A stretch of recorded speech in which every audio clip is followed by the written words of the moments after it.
غربت تاریکی کی طرح ہوتی ہے. جن ملکوں میں زیادہ غربت ہوتی ہے وہاں تاریکی بھی زیادہ ہوتی ہے. تاریکی میں رہنے والے لوگ روشنی پھیلانے والوں کا انتظار کرتے ہیں. جن غریبوں کو روشنی پھیلانے والے مل جاتے ہیں ان کے دکھ، ان کے درد اور ان کی سیاہی دور ہو جاتی ہے. پاکستان میں ایسے 7 کروڑ لوگ ہیں جن کے گھروں میں ایسی ہی تاریکی، ایسی ہی غربت ہے، جو روز کسی ایسے شخص کا انتظار کرتے ہیں جو انہیں اس غربت سے نجات دلا سکے، جو ان کی جھگیوں میں روشنی لا سکے. یہ ایک ایسے ادارے کی کہانی ہے جس نے اپنے حصے کی روشنی پھیلانا شروع کر دی، جو اندھیرے غار میں کرن بن کر چمکنے لگا. کسی نے کہا تھا اندھیرا اس وقت تک اندھیرا رہتا ہے جب تک سورج نہیں نکلتا. یہ ایک ایسے ادارے کی کہانی ہے جس نے اپنے حصے کا سورج تراشنا شروع کر دیا. یہ اخوت کی کہانی ہے. ہم لوگوں کے بیچ میٹ اور دوست ڈاکٹر امجد ثاقب ان دنوں PRSP کے ساتھ کام کر رہے تھے. انہوں نے ہم 4-5 دوستوں کو انوائٹ کیا کہ آپ لوگ آؤ اور دیکھو کہ وہ لاہور کے دیہی علاقوں میں کیسے کام کر رہے ہیں. وہ ہمیں جیا بگل لے گئے. ہم لوگوں نے پروگرام دیکھا، ان کی ایک میٹنگ میں پارٹیسپیٹ کیا اور بڑے امپریس ہوئے. ڈاکٹر صاحب نے کہا کہ آپ PRSP کے ساتھ کوئی کام کوآپریٹ کرو. ہم میں سے کسی ایک نے کہا کہ جی آپ کا پروگرام تو بہت اچھا ہے، لیکن اس کے اندر ایک کباہت یہ ہے کہ آپ لوگ چھوٹے قرضوں کے اوپر سود چارج کرتے ہو.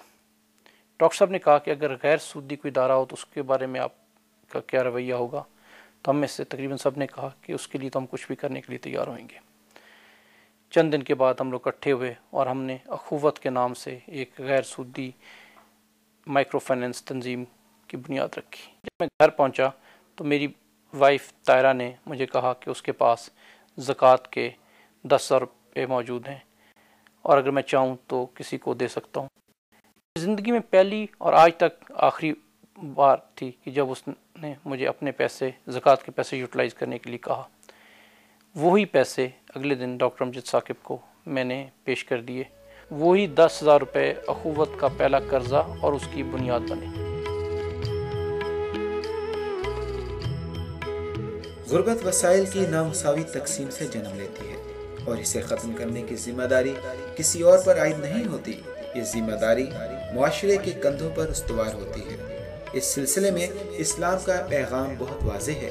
اللہ تعالیٰ فرماتے ہیں تم اس وقت تک نیکی کی راہ نہیں پا سکتے جب تک تم اللہ کی راہ میں وہ شے قربان نہ کر دو جو تمہیں سب سے زیادہ عزیز ہے. اخوت پاکستان کا ایک ایسا فلاحی ادارہ ہے جو اللہ کے اس حکم کی بجا آوری کر رہا ہے، جو ان لوگوں کو مالی امداد دیتا ہے جو زندگی کی دوڑ میں پیچھے رہ گئے ہیں.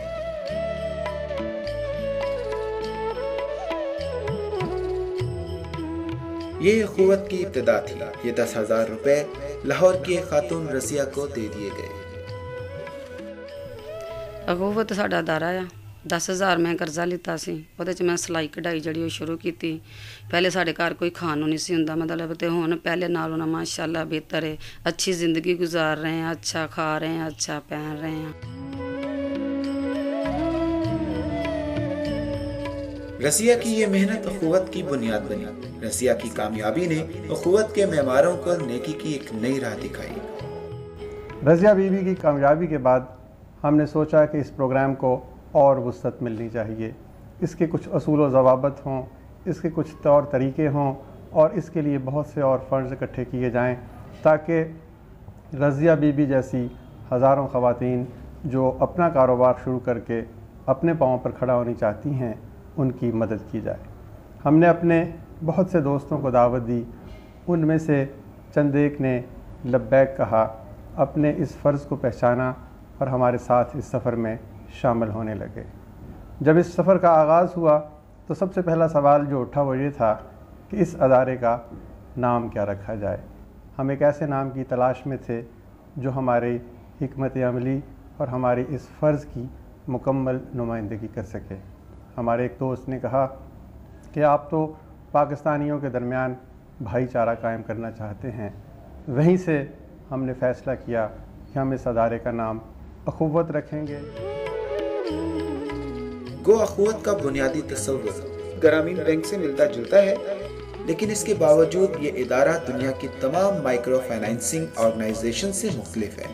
اس وقت پوری دنیا میں اخوت جیسا ایک بھی ادارہ نہیں۔ دنیا میں بہت سے ایسے ادارے ہیں جو چھوٹے قرضوں کے ذریعے غربت کے خاتمے کا سفر شروع کر چکے ہیں، لیکن ان تمام اداروں میں قباحت یہ ہے کہ وہاں پر سروس چارجز کے نام پر 20% سے لے کے 40% تک کی رقم قرض داروں سے وصول کی جاتی ہے۔ ہم نے جب اخوت کے قرضوں کے پروگرام کو منظم کیا تو ہم نے کہا کہ اخوت کے اس جذبہ کے تحت ہم جو بھی کام کریں گے اس میں کاسٹ کم سے کم ہونی چاہیے۔ اس کے نتیجہ میں ہم نے فیصلہ کیا کہ کاسٹ آف کیپٹل کے طور پر جو رقم ہم بینکوں کو دیتے ہیں اس کی بجائے ہم یہ رقم جو ہے وہ معاشرے سے اکٹھی کریں گے۔ اخوت نے اخراجات کم کرنے کے لیے مساجد اور چرچ کو اپنا دفتر اور میٹنگ پوائنٹ بنایا۔ اس وقت لاہور کی 6 بڑی مساجد اخوت کا ہیڈ کوارٹر ہیں۔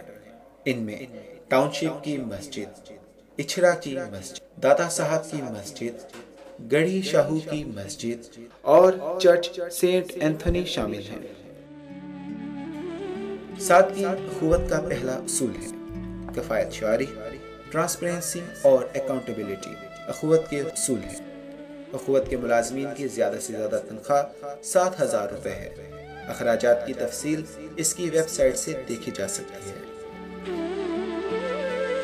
اخوت کا پیغام گروپ لینڈنگ اور انڈیویجول لینڈنگ دونوں طریقوں سے ترتیب دیا گیا ہے۔ اخوت سے رقم حاصل کرنے کے لیے امیدوار کو کسی گروپ کا حصہ بننا پڑتا ہے یا پھر 2 افراد کی ضمانت دینا پڑتی ہے۔ پہلے ہم لوگوں نے ایک بسم اللہ گروپ بنایا، 10 ممبران تھے اس میں، اور پہلے گروپ بنا کے پھر اس کے بعد باقی جو تھا اسی گلی کی بیبیوں کو ہم لوگ بتاتے گئے کہ اس طریقے سے ہم لوگ قرضہ دے رہے ہیں، آپ لوگ جو بھی کام کرتی ہیں وہ ہم لوگوں نے چیک کیے۔ پھر اس کے بعد ہم لوگ کرتے گئے کام، اور اب ہمارے پاس 80 گروپ ہیں۔ ایک گروپ سے ہم لوگوں نے سٹارٹ کیا تھا، اب ہر گروپ میں کسی میں 12 ممبر ہیں، کسی میں 15 ممبر ہیں، اور 15 کی ہم نے لمٹ رکھی ہوئی ہے۔ اخوت قرضہ لینے والوں کو مختلف اقسام کے کاروبار کے بارے میں معلومات بھی دیتا ہے۔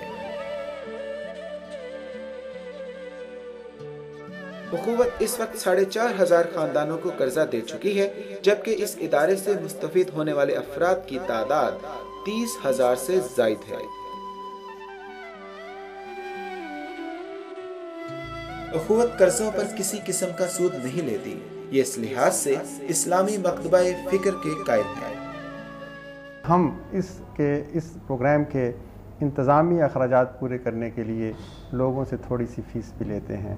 یہ فیس ان کے قرضے کے 5% سے کم ہوتی ہے، یعنی اگر کسی شخص نے 10,000 روپے کا قرضہ لیا تو وہ 500 روپے ادا کر کے سب سے پہلے اس ادارے کا ممبر بنتا ہے۔ اخوت نے اس وقت تک سینکڑوں لوگوں کا مقدر بدل دیا۔ یہ سب لوگ کل تک غربت اور بیماری کا شکار تھے، لیکن اب یہ اپنے قدموں پر کھڑے ہیں۔